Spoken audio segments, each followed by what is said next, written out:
출애굽기 3장에 보면 하나님께서 모세를 부르십니다. 호렙산 타지 않는 떨기나무 불꽃 가운데서 모세를 부르십니다. 모세에게 말씀하십니다. 애굽에서 바로의 학정 가운데서 400여 년이 넘도록 노예 생활하고 있는 내 백성들을 이끌어 인도하여 내라는 것입니다. 모세가 이야기합니다. 나는 어눌한 사람입니다. 나는 할 수 없습니다. 하나님께서 여러 가지 증거와 표적을 주십니다. 너의 손에 잡고 있는 것이 무엇이냐? 지팡이입니다. 그것을 놓아라. 뱀이 되는 겁니다. 뱀이 막 돌아다니니까 모세가 깜짝 놀라서 피합니다. 그랬더니 하나님 말씀하십니다. 꼬리를 잡아라. 그랬더니 다시 지팡이가 되어집니다. 믿겠느냐? 모세가 이야기합니다. 하나님, 저는 여전히 어눌하고 부족합니다. 하나님 말씀하십니다. 내 손을 품 안에 넣어라. 품 안에 넣고 뺐더니 나병이 생겼습니다. 하나님 말씀하십니다. 다시 품에 또 넣어라. 넣고 또 뺐더니 나병이 깨끗이 사라졌습니다. 모세가 이야기합니다. 내가 가서 하나님의 백성들에게 너희 조상의 하나님이 나를 보내셨다 이렇게 이야기하면 그들이 분명하게 이야기할 겁니다. 그분의 이름이 무엇이냐? 이리 물어보면 내가 뭐라고 대답을 해야 됩니까? 하나님이 처음으로 하나님에 대해서 말씀하십니다. 나는 스스로 있는 자다.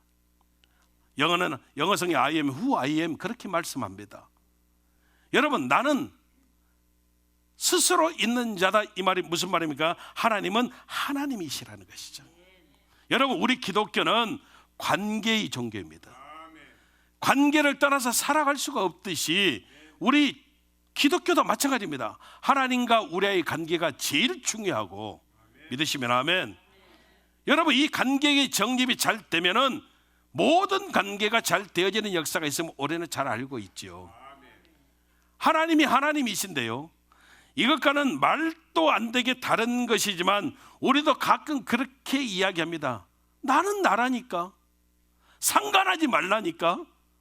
여러분, 이건 잘못 적용하는 것이지만 아무튼 여러분 생각해 보십시오. 내가 난데요, 나하고 이웃과 절대 같을 수가 없지요. 이웃은 내가 될 수 없기 때문입니다. 그래서 여러분, 우리가 관계를 맺어가는 데 중요한 게 뭐냐면 내 입장만 이야기한다든지 내 생각만 가지고 살아가면은 모든 관계가 다 박살나게 되어진다는 것이죠. 나와 이웃이 다르다는 것이 항상 기본 전제가 되어져야 됩니다. 그래서 내 생각과 내 입장만을 강요하게 되어지면 사람들이 싫어하게 되고, 이게 더 커지면 상처가 되고 반감을 갖게 만든다는 겁니다. 그래서 여러분, 우리가 인생 살아가면서 이 관계를 맺고 살아가는데 중요한 게 뭐냐? 좋은 관계를 만들려면은 설득력이 있어야 된다는 거예요. 설득이 있어야 소통이 되고, 소통이 되어져야 좋은 관계가 만들어진다는 것이죠. 미국의 유명한 심리학 교수인 로버트 치알딘이라고 하는 교수가 있는데, 이분이 책을 썼습니다. 설득의 심리학이거든요. 이걸로 연구했습니다. 여러 분야의 설득의 대가들을 만나서 연구를 했더니 이게 밝혀졌습니다. 사람들이 살아가면서 대체적으로 저와 여러분들이 남을 설득하고 사는 모습보다는 남에 의해서 설득당하고 사는 모습이 훨씬 더 많다는 겁니다. 여러분들 한번 살펴보세요. 여러분들이 설득을 많이 하고 삽니까? 아니면 설득을 당하고 삽니까? 지금 생각이 안 나면 꼭 집에 가서 다시 한번 생각해 보시기 바랍니다. 근데 여러분, 더 문제가 뭐냐면 남에 의해서 설득을 당하면서 살아요. 그러면서 내가 원하지 아니하는 행동을 하면서도 나는 전혀 모르고 산다는 겁니다. 그러면서 여섯 가지 설득 과정 가운데 나오는 심리학의 법칙을 발견하고 이야기했는데, 뭐 상호성의 법칙이 있다, 일관성의 법칙이 있다, 사회적 증거의 법칙이 있다, 막 이렇게 이야기들을 해요. 근데 여러분, 저와 여러분들이 어떻게 사느냐면 고정화된 어떤 의식, 생각, 고정화된 어떤 그런 인식이 있게 되어질 때 우리는 어떻게 사느냐? 전혀 별다른 생각과 반응 없이 그대로 우리가 진행시키고 그냥 산다는 겁니다. 여러분, 조금만 설교가 어려우면 뭔 소린가 하고 여러분들이 생각하는 분이 두 분이 있어서요. 자, 칠면조 아세요? 칠면조? 미국 사람들은 칠면조는 항상 알잖아요. 이제 칠면조 먹을 때가 다가옵니다. 칠면조가 어미 칠면조가 새끼 칠면조를 키웁니다. 근데 새끼 칠면조를 어떻게 키우냐면 냄새로 아는 게 아니라는 겁니다. 어떤 신체적인 접촉으로 이것이 내 새끼야 알지 않는다는 겁니다. 또 어떤 생김새로 이런 모습은 아무런 의미가 없다는 겁니다. 어미 칠면조가 새끼 칠면조를 알게 되어지는 방법은 오직 하나랍니다. 새끼 칠면조가 내는 칩칩이라고는 소리를 듣고 안다는 것이죠. 아멘. 칠면조의 천적이 어떤 동물이냐면 쪽제비입니다. 쪽제비가 나타나면 어떻게 해야 돼요? 냅다 도망가야 됩니다. 죽습니다. 근데 어미 칠면조에게 쪽제비를 보여주는데 박제된 쪽제비입니다. 박제된 쪽제비가 살아있어요? 죽었어요? 죽어 있어요. 근데 그 안에다가 내장을 해놨어요. 칩을 내장해 놓고 그 박제된 쪽제비가 소리를 냅니다. 새끼 칠면조 소리를 냅니다. 칩 소리를 냅니다. 그러면 어미 칠면조가요, 쪽제비 모양과 상관없이 와서 그 쪽제비를, 박제된 쪽제비를 품는다는 것이죠. 이게 무슨 이야기냐면 고정화된 어떤 인식, 생각, 어떤 행동, 이런 모습들이요, 우리는 별다른 저항 없이 그냥 그런 모습이 오면 자동적으로 우리가 다 진행시켜 버린다는 것이죠. 그래서 여러분, 설득이라고 하는 것이요, 핵심 내용이 뭐냐면 설득하는 데 있어서 가장 효과적인 것들이 있더라는 거예요. 첫 번째가 뭐냐면, 설득하는 데 가장 효과적인 게 뭐냐면 감동을 주는 겁니다. 믿으시면 아멘. 여러분 생각해봐. 감동 받으면 말 듣겠어요? 안 듣겠어요? 듣잖아요, 여러분. 근데 감동을 가장 잘 줄 수 있는 방법이 뭐냐면 그게 여러분 주라는 겁니다. 우리는 하나님 믿기 때문에 많이 주면, 하나님의 이름으로 우리가 많이 주면 우리가 다시 받게 되어지만 알고 있잖아요. 근데 아무튼 우리가 충분하게 주면 사람들이 감동을 받고요, 다 설득당하게 되어져 있다는 거예요. 주게 되어지면 받는 사람은 어떤 상태가 되느냐, 그 사람에게 빚진 상태가 되어진다는 것이죠. 빚진 상태가 되어진다, 이 말이 최고의 설득이 되어지는 원천을 만들어 놓는다, 이 말입니다. 결국 빚진 상태는 감동이라는 것이고, 감동을 준 다음에 설득하게 되면 다 설득되어진다는 거예요. 그래서 설득이라고 하는 것은 말로만 하는 게 아니라 여러분 반드시 우리가 행함으로 줘야 된다는 거예요.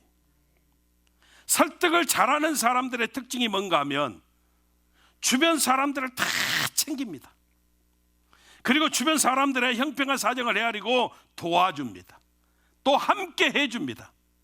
그러니까 그 사람과 함께 하는 사람들은 다 빚진 상태가 되어져서 그 사람이 이야기하면은 다 설득이 된다는 거예요.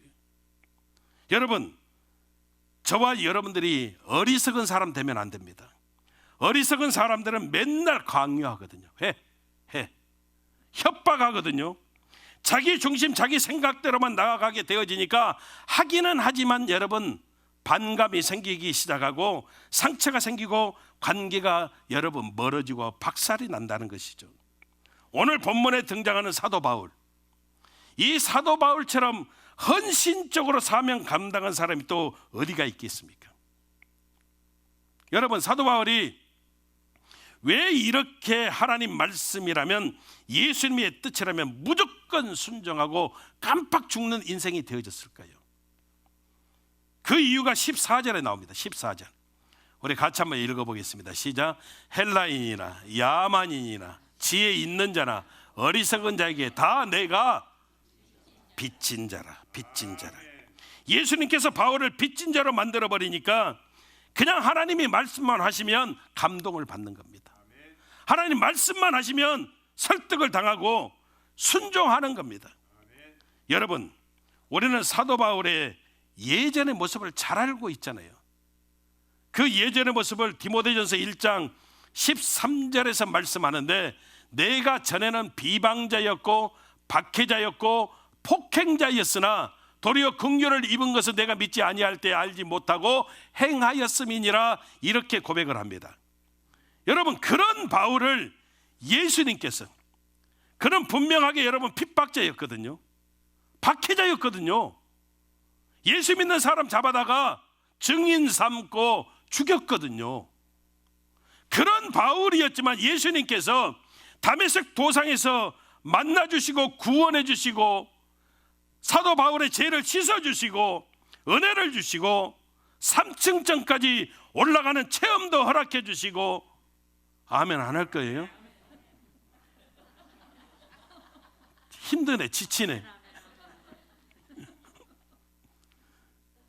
능하게도 만들어주시고 사명도 주시고, 여러분 하나님께로부터 사도 바울에게 어마어마하게, 여러분 세상 말로 엄청 여러분 때려 박아 막 주시거든요. 그런 은혜를 받았어요. 그러니 여러분 사도 바울이 어찌 하나님 말씀에 내가 순종치 않겠냐 이 말이에요. 그게 디모데전서 1장 12절에 나옵니다. 우리 같이 읽어봅니다. 시작. 나를 능하게 하신 그리스도 예수 우리 주께 내가 감사함은 나를 충성되이 여겨 내게 직분을 맡기심이니. 그런 내가 전에는 비방자였고 핍박자였고 박해자였지만 그런 나를 하나님이 어마어마하게 내게 은혜를 주시고 또 축복을 부어주셔서 나를 능하게 만들어 주셨으니 내가 어찌 하나님께 감사하지 않을 수가 있겠느냐는 것이죠. 여러분, 우리가 교회에 와서 은혜 받았다 그렇게 이야기하는데 그것은 여러분 다른 고백 아닙니다. 내가 오늘도 하나님께 많이 빚진 자가 되어졌습니다. 이런 고백입니다. 어떤 모임이 됐든지 감동이 있으면, 은혜가 넘치면 그 모임 가운데서 시험 들거나 절대 싸움이 일어나지 않습니다. 왜냐하면 다 여러분 빚진 자들이 되어져서 설득을 당하기 때문입니다. 우리 교회가 지금 지붕공사를 하고 있는데요, 예상했던 것보다 몇 배나 더 큰 공사가 되어져 버렸거든요. 저거 잠깐이면 되는 줄 알았더니 뜯어보니까 여기저기 새 가지고요, 이왕 한 김에 다 하고 있습니다. 그러다 보니까 일하시는 우리 장로님들, 집사님들이 자기 비즈니스 하는 분들이에요. 그분들이 비즈니스 뒤로 해놓고요, 교회에 와서 정말로 봉사하시는데 이분들이 원망하고 불평함이 없어요. 기쁨으로 해요, 기쁨으로. 근데 그렇게 하는 이유가 뭘까요? 양 목사가 무섭게 생겨갖고 빨리 좋은 말 할 때 나와요. 그래서 난 그런 말도 하지 않지만, 여러분 그분들이 기쁨으로 나와서 하는 까닭이 뭘까요? 하나님께 빚진 마음이 있으니까. 우리 성도님들 가운데요, 지붕공사 하신다고요 들리셔가지고 가다가 들리셔서 간식을 사다 주시고 식사를 또 대접을 해 주시고, 목사님 뭐 드실 거예요? 아무거나. 지붕공사 하시는 몇 분이에요? 지금 몇 분 하고 있어요. 주의종 셋 있어요. 그러면 사가지고 오시거든요. 여러분 그분들이 왜 이렇게 할까요? 양 목사가 뒤끝이 있어서? 여러분 뒤끝이 없어요. 빚진 마음이 있어서. 계속 여러분 감동의 물결이 지금 넘치고 있거든요. 그래서 어떤 분은 그래요. 어떤 분이랑 나는 이야기하는데 그분 이름을 말할 수 없어요. 강모 뭔데 자회장 그분은 계속 공사했으면 좋겠대요. 왜 그래요? 빚진 마음이 있으니까. 빚진 마음. 허리 복대하고 일하시거든요. 끙끙대면서 하시거든요. 그러면서도 감사하셔요. 기쁨, 이 기쁨이 넘치는 빚진 마음 때문에. 여러분 새벽 예배 때도 말씀드렸지만 저보다 연세가 많으신 분들은 항상 이해하시라고 말씀드립니다. 나이 들어간다는 것이 뭘까요? 제가 생각해 봅니다. 어른이 되어진다는 게 뭘까요? 저는 그렇게 생각해요. 개인적으로 내가 서야 될 자리가 보여진다는 거예요. 그리고 하고 싶은 말은 참는다는 것이죠. 옛날 말이 딱 맞는 것 같아요. 지갑은 열고 입은 어떠고 닫고. 할렐루야. 정말 그래야 여러분 설득할 수 있게 되어진다는 거예요. 결국 설득의 비결은 감동을 주는 겁니다. 우리 교회는 새벽마다 식사를 제공합니다. 베이글, 빵도 이렇게 주시고 계란도 찌고 막 이래요. 근데 베이글 하시는 우리 장로님, 권사님이 변함없이 자그마치 22년째. 여러분, 그거 쉬운 일 같아요? 어떤 분 하신 분 있었어요. 근데 그러시더라고요. 나 더 이상 못 하겠어요, 목사님. 힘들었어요. 그러시더라고요. 근데 저분은 22년이에요. 22년. 변함없이 늘 전화 오시면 우리 장로님에게 그래요. 빵 있으십니까? 항상 22년 동안. 그래서 저분들이 이야기하면 성도님들이 이상하게 설득을 잘 받으시더라고. 왜 그래요? 왜 그래요? 빵 먹었으니까. 빵 안 먹으면 새신자 말고는 다 먹었어요, 우리. 그냥 빚진 마음이 생기는 거예요. 빚진 마음이. 고맙다. 그런 마음이 생겨지는 거예요.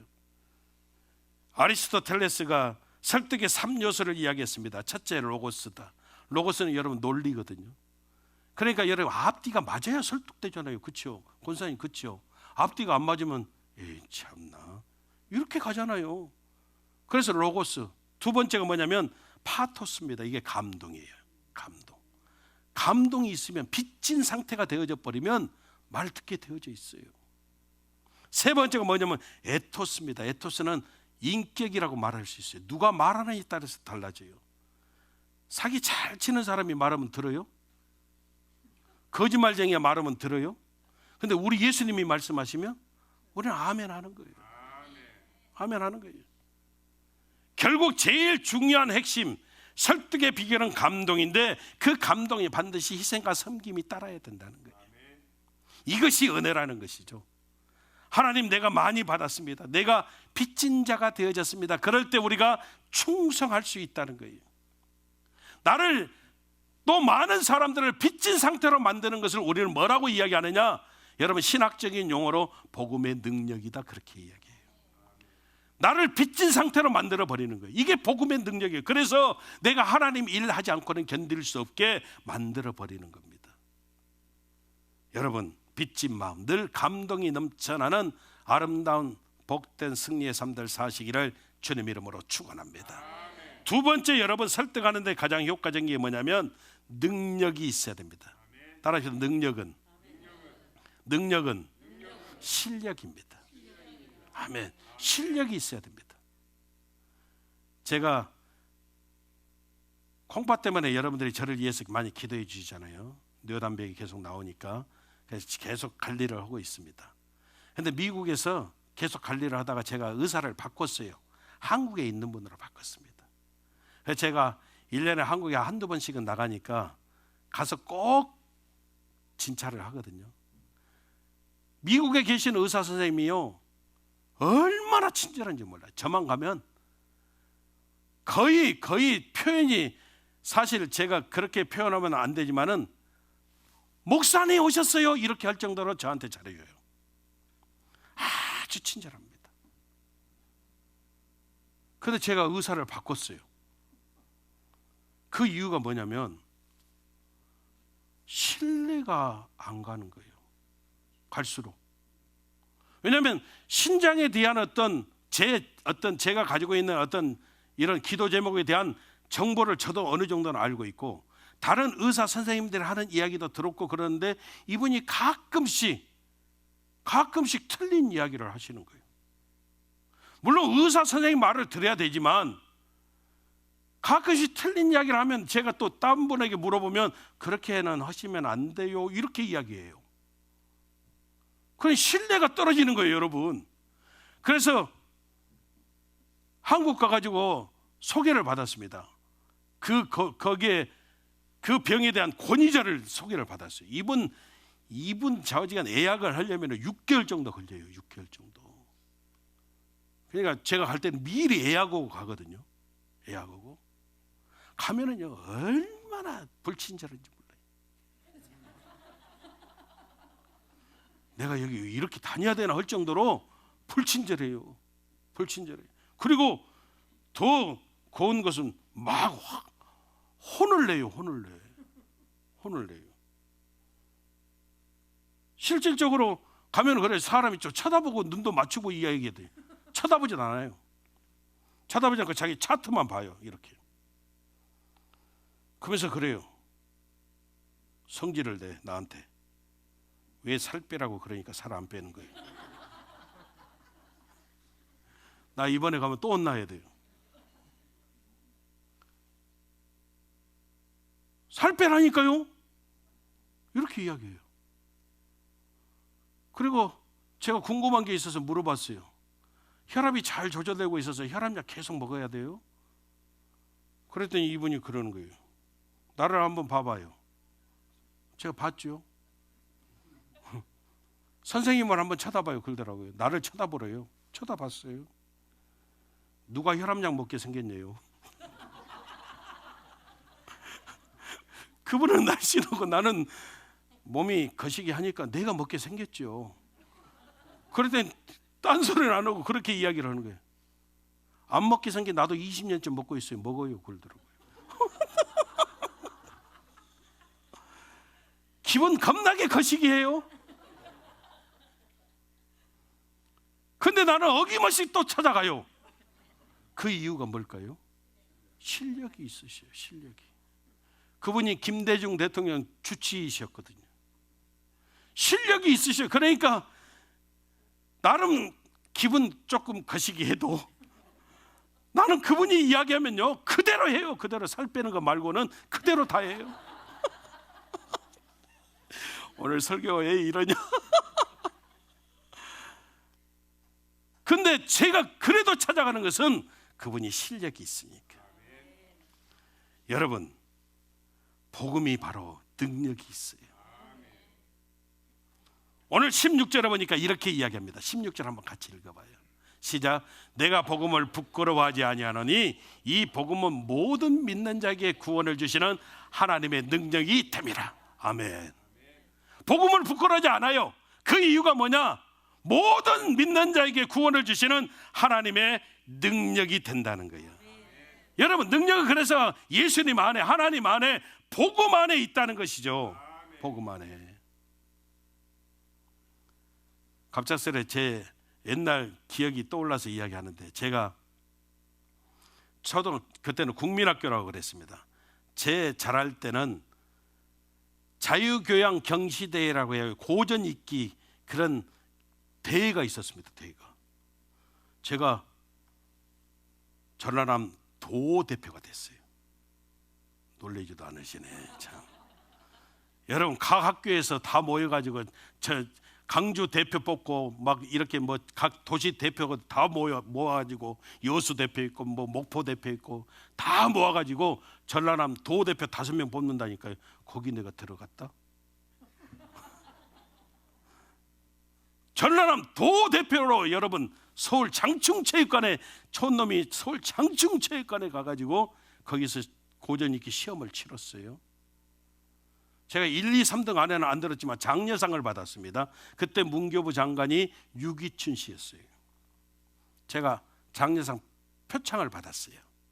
그래서 지금도 이 우리나라 역사에 대해서 또 우리 근동 아시아 전 세계 이 역사 히스토리에 대해서는 제가 자신이 있어요. 왜냐하면 달달달달 외웠거든요. 사실 역사책에 없는 비하인드 스토리까지 우리는 다 공부를 했어요. 그때. 그런데 여러분, 권사님 좋지요. 교회 오니까 좋지요. 근데 우리나라 여러분 이 국경의 틀을 만든 사람들이 있어요. 두만강, 압록강 이렇게 틀을 만든 사람들이 있습니다. 여러분, 원래 고구려가 멸망한 다음에, 아멘, 고구려가 멸망한 다음에 발해가 있었거든요. 발해. 그리고 이쪽에는 고려가 생기고, 그 이쪽에 원래 고구려 땅에 강개토 대왕이 그 지배했던 그 땅에는 발해가 생겼어요. 그런데 발해가 이게 거란족이 망합니다. 망하면서 이 압록강 밑으로까지가 다 여진족이 살아버리고, 고려는요 사실은 지금 우리나라 모습이 아니었어요. 근데 압록강을 뺏은 사람이 누구냐면, 압록강까지 국경을 확장시킨 사람이 누구냐면 고려 성종왕 때 장수였던 서해 장군입니다. 서희 장군. 예, 서희 장군. 서희 장군이 여러분 거란이 80만 대군을 이끌고 오거든요. 그때 장수가 소선영이라고 하는 사람인데, 이 사람을 자기가 맨몸으로 갑니다. 많은 사람들이 다 줘버리자, 평양까지 줘버리자, 그렇게 신하들이 이야기하고 있었을 때 이 사람이요 단판을 짓겠다고 올라갑니다. 단판을 짓겠다고 올라가가지고 강동 6주를 얻어냅니다. 그게 여러분 여진족이 살고 있던 압록강 근처까지 오히려 땅을 더 단판해갖고 여러분 뺏어갖고 오는 거예요. 아멘. 이게 여러분 감동이에요, 감동. 그러면 두만강까지는 누가 했냐면 세종대왕 때 김정서 장군이 군사를 이끌고 가지고 거기에 북방 육진을 세우고 옵니다. 이건 여러분 전쟁에 승리해가지고 실력으로 뺏은 거예요, 실력으로. 아멘. 이건 실력입니다, 실력. 그래서 최고의 설득은 감동 플러스 실력을 갖게 되어질 때, 여러분 모든 사람들이 설득이 되어지고 좋은 관계를 통해서 우리가 그런 관계 정립을 통해서 우리가 살아가게 되어질 수 있다는 것이죠.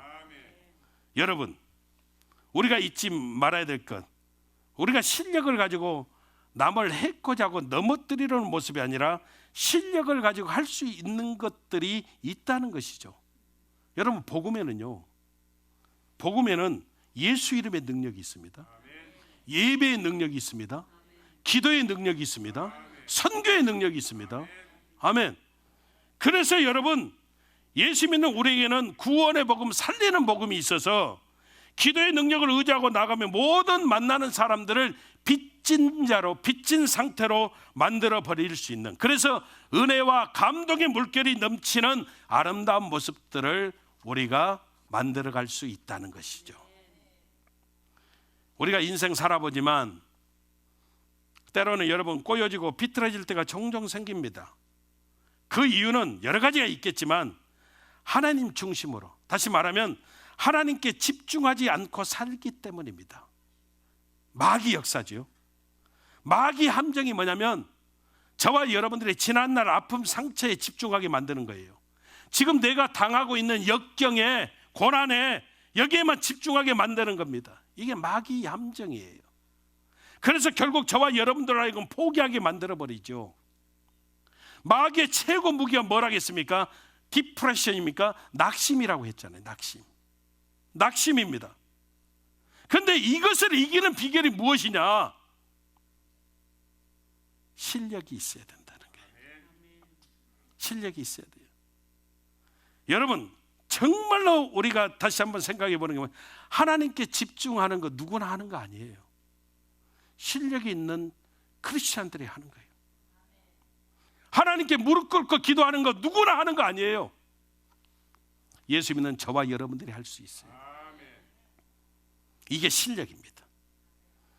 그래서 설득의 비결은 다른 것 아닙니다. 감동, 희생과 섬김을 통해서 실력, 하나님께 집중한 이런 모습들을 통해서 우리가 여러분 설득을 통해서 많은 사람들에게 하나님께 빚진 자가 되어지는, 그래서 영원히 구원함 받고 하나님 나라가 확장되어지는 그 귀한 사명들을 감당케 되어지는 아름다운 삶들을 살게 되어짐을 잊어버리면 안 돼요.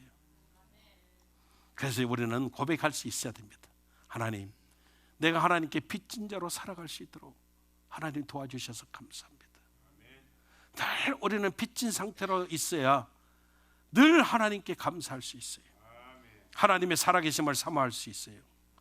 저와 여러분들이 최고의 설득력이 희생과 섬김, 또 실력에 있음을, 하나님께 집중하는 데 초점을 맞추고 살아가는 데 있음을 잊어버리지 말고 이 한 주간 기쁨으로 승리하는 삶 사시기를 주님의 이름으로 축원합니다. 기도하겠습니다.